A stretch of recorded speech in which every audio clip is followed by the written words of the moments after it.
People who's built working relationships all over the country is Dr. Howard Fuller. And Howard, you've been active in Wisconsin, but also in many other states. Why do you think it's important? And what advice do you give to schools about getting legislators into the building?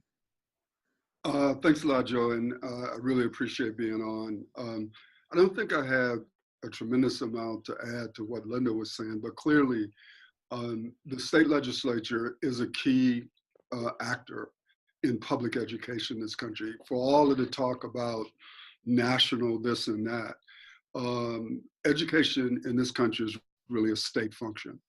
And the laws, for example, that allow us to exist as charter schools are passed by state legislatures. And so it's important that we maintain these relationships with legislators. I think the difficult thing that we have, at least at this point in time, is that we're in an election period. And obviously there's a lot of focus, say like in our state right now, the governor's race has turned into a very, very close race. And the state superintendent is running on the Democratic side against an incumbent Republican governor, Scott Walker. And very early in this race, they sort of characterized the race as it pertained to education as like almost like a choice versus public education issue.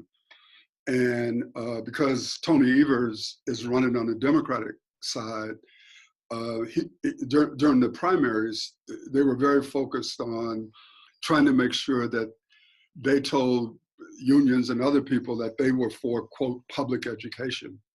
And they lumped charter schools and vouchers, which I also support, together as they're all the same.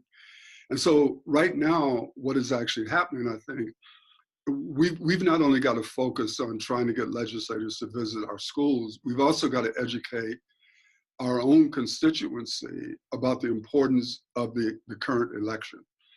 And one of the difficulties that we have as people who support charters is trying to maintain some type of bipartisanship in what is a hyper partisan reality. And at least in my opinion, it's made even more difficult because of who the president is.